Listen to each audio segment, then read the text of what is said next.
अरे अब ना बोले ताली बजवा दे तभी बोलेंगे तो गड़बड़ हो जाएगा, इसीलिए ताली बजवा दे कि बैठिए चुपचाप। वाह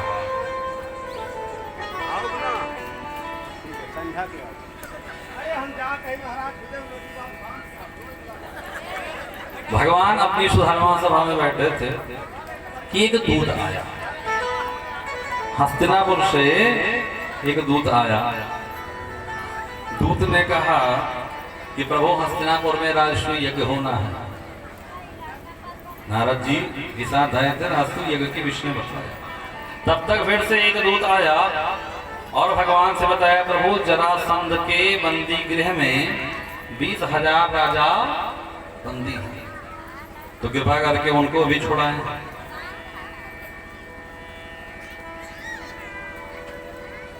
कृपया आप लोग शांति का परिचय जरा उनको बुलाओ पीछे वाले को। माता जी वो समझ गई अब नहीं। भोले बाबा बिहारी लाल की। उद्धव जी से भगवान ने कहा तो पहले कहाँ चलना चाहिए, हस्तिनापुर चले या ब्राह्मणों को छुड़ाने? उद्धव जी ने कहा सरकार पहले हस्तिनापुर चले। उद्धव जी भगवान को लेकर हस्तिनापुर गए। भगवान हस्तिनापुर आए, युधिष्ठिर जी से एक दिन चर्चा हो रही थी। भगवान ने पूछा राजसूय यज्ञ तो तब किया जाता है जब सारे राजा अपने साथ हों, या तो आपने युद्ध में जीत लिया हो या आपके मित्र हो। तो क्या समस्त राजा आपके साथ हैं? बोले सब तो है महाराज, लेकिन जरासंध जो है वो साथ नहीं। भगवान ने कहा तो पहले जरासंध का उपाय करो। तो भगवान ने अर्जुन और भीम को लिया और ब्राह्मण का स्वरूप बना करके जरासंध के यहाँ पहुंच गया। कल आपने कथा में श्रवण किया ही था कि जरासंध जब 18वीं बार युद्ध के लिए गया था तो वो ये बता के गया था ब्राह्मणों से कि अगर अब की हारे तो गर्दन साफ हो जाएगा। तो जब भगवान ब्राह्मणों की कृपा से जरासंध अब की बार जीत गया तो जरासंध की खूब जय जयकार होने लगी। जरासंध ब्राह्मणों की खूब जय जयकार करने लगा और बड़ा ब्राह्मण भक्त हो गया। तो सुबह सुबह ब्राह्मणों को दान करता। आज भगवान भीम और अर्जुन के साथ ब्राह्मण का वेश लेकर के गए। ब्राह्मण का वेश लेकर के भगवान गए। जरासंध ने देखते ही पहचान लिया क्षत्रिय का हाथ, लेकिन जरासंध ने सोचा डर के मारे ब्राह्मण है तो बने रहे, इतना हमारा जलवा है कि क्षत्रिय भी ब्राह्मण बन के भीख मांगने आ रहे, तो ठीक है मांग दूंगा। बोले क्या चाहिए? जरासंध ने पूछा क्या चाहिए, आपको क्या चाहिए? भगवान ने कहा हमें चाहिए महाराज मल्ल युद्ध। जरासंध ने कहा हम समझ गए कि तुम कौन हो। ये जो 1.5 हड्डी का है ये तो अर्जुन है और तुम तो हो भगौड़े कृष्ण, तो न ये हमसे लड़ पाएगा और न तुम लड़ने लायक हो। अब हमारी तरह केवल दिख रहा है ये भीम, यही इसी से मैं युद्ध करूंगा। पहले की आप देखें युद्ध में भी धर्म होता था। क्या कहलाता? धर्म युद्ध। दिन में तो युद्ध होता था और शाम के समय सब लोग एक साथ बैठते थे। युद्ध दिन में होता था तो दिन में तो युद्ध होता और शाम को जरासंध इनका आतिथ्य सत्कार करता। कई दिन युद्ध होते होते बीत गया। एक दिन एकांत में भीम आए, भगवान की चरणों पे गिर पड़े। बोले सरकार हमें लगता है कि जरासंध हमें मार ही डाले। क्यों? बोले एक नस तो तोड़ दी इसने और ये मरता ही नहीं। बोले इसके शरीर को फाड़ के 2 भाग क्यों नहीं करते? बोले सरकार करते तो मैं, लेकिन भेद जुड़ जाता है। भगवान ने कहा तुम युद्ध तो करते हो लेकिन हमें नहीं देखते। देखिए कथा संदेश दे रही है, हम पढ़ाई तो करते हैं, कर्म तो करते हैं, व्यवसाय तो करते हैं, लेकिन भगवान को नहीं देखते, है ना? भगवान कहे सब कुछ करते लेकिन हमें नहीं देखते। बोले आज युद्ध करना, कल युद्ध करना तो हमें देखना। बोले ठीक। जैसे जरासंध को भीम ने गिराया, भगवान ने एक तिनका लिया और ऐसे फाड़ा और अलग अलग दिशा में फेंक दिया।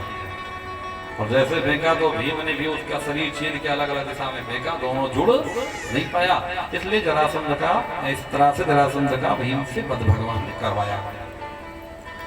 जरासंध के पुत्र सहदेव को राजपाट सौंप करके भगवान चले गए। सुंदर राजसूय महायज्ञ हुआ। आप सब कथा जानते हैं, राजसूय सुंदर महायज्ञ हुआ, जहां पर दुर्योधन को जल में थल में जल दिखा था ना, जिसके कारण द्रौपदी ने कहा कि अंधे के अंधा होता है। लेकिन मैं आपसे एक बात और निवेदन करूं कि एक संत कहते थे कि महाभारत का युद्ध इसलिए नहीं हुआ कि द्रौपदी ने कहा अंधे के अंधा होता है। अरे द्रौपदी ना कहती तो कोई और कहता ना। मतलब किसी ने अगर आपको कहा कुत्ता, ऐसे गाली दी आपको, बोला कुत्ता कहीं, तो क्या उसके कहने से आप कुत्ता हो गए? लेकिन आप कुत्ता कब होंगे? जब आपने अपनी बाही बटोरी कि हम कुत्ता, हम दुष्ट, हम गधा। आप तब तक गधा नहीं बने जब तक उसने आपको कहा। अरे कोई आपको जो कह देगा आप बन जाओगे, कोई कहे गधा कहीं के तो आप गधे हो जाओगे। आप गधे नहीं हुए तब तक जब तक आपने स्वीकार नहीं किया। और जैसे आपने अपनी बाही मोड़ी कि हम और गधा अभी मत करो, वैसे आप गधा बन गए। तो स्वसंत कहते थे कि अगर द्रौपदी ना कहती तो कोई और कहता। लेकिन बोले अंधे के अंधा होता, तो अंधा कहने से क्या वो अंधा हो गया? नहीं हुआ। लेकिन उसने ये सोच लिया कि हम अंधे हैं। कथा संदेश देती है, कोई आपको कुछ कहता है तो कहता रहे। लोग कहते हैं उसने हमें गाली दी। क्या दी? गाली दी। झगड़ा बहुत भयानक हुआ गाली देने में, हुआ ना। हम कहते तुमने ली क्यों? उसने दी, ठीक किया भाई, उसकी मर्जी। तुमने ली क्यों? जैसे मान लिया ये मोबाइल हम आपको दे रहे हैं और आप ना लीजिए तो क्या होगा? ये किसके पास होगा? हमारी पास तो वापस आएगा। हम कोई वस्तु आपकी अपने आप को दे रहे हैं, आप मत लीजिए, तो वस्तु किसके पास वापस आएगा? जो दे रहा है। इस तरह से जो गाली दी आपने नहीं ली, बात खत्म। और सारी झगड़ा, सारी समस्या का केवल एक ही कारण है, फला ने गाली दी और आपने ली, और जब ली तो फिर दी, और जब फिर दी तो फिर ली, तो लेन देन के चक्कर में बात बढ़ जाती है। ये कथा संदेश दे रही है कि द्रौपदी ने कहा अंधे के अंधा होता है, तो अंधे के अंधा से नहीं, उसने मान लिया कि मैं अंधा हूं, जिससे महाभारत युद्ध हुआ। अब इसी में जब राष्ट्रीय यज्ञ हुआ तो भगवान ने पत्तल उठाने की जिम्मेदारी ली। अब इस यज्ञ में सर्वप्रथम चले तो ये हुआ कि यज्ञ में सबसे पहले पूजन किसका हो? तो सहदेव ने कहा कि कृष्ण का पूजन हो, द्वारिकाधीश का। जैसे द्वारिकाधीश के पूजन के लिए कहा और शिशुपाल बगल में बैठा। शिशुपाल को याद आ गया कि यही है काला काला मुरली वाला, जिसके कारण आज तक हमारी शादी न हो पाई। बारात तो गए लेकिन दुल्हन न ला पाए, यही है। शिशुपाल ने गालियां देनी शुरू कर दी भगवान को, गाली पे गाली। अब भगवान के जो लोग थे वो भी उठ के खड़े हो गए, अर्जुन आदि कि चुप रहो, उधर शिशुपाल वाले भी खड़े हो गए। भगवान ने कहा शांत रहो, कोई बात नहीं, ये हमारे बुआ का बेटा है, हमारे घर की बात है। जब इनका जन्म हुआ था तो ब्राह्मणों ने देखा, हाथ देख करके बताया था कि इसकी मृत्यु कृष्ण के द्वारा होगी। बुआ चरणों में गिर पड़ी। भगवान ने कहा बुआ आप चिंता ना करो, 100 गाली तक मैं माफ करूंगा। कितनी गाली तक? 100 गाली मैं माफ करूंगा। लेकिन इसके बाद 101 हुई तो बुआ हम भी धैर्य खो गए। भगवान ने कहा हमारे घर। अच्छा शिशुपाल इतना चालाक था, जब वो मिलता भगवान से तो ही गाली देता, जब मिलता तो ही गाली देता, लेकिन गिनता रहता। जैसे 99 गाली होती चुप हो जाता। भगवान सोचते 100 करे तो इसको मारे, लेकिन वो बड़ा चालाक। लेकिन आज पूरे समाज के बीच में, और एक तो इसको पत्नी नहीं मिली, विवाह तो और ज्यादा क्रोधित था, तो आज ही अपने आप को रोक नहीं पाई और गालियों की बौछार करने लगा।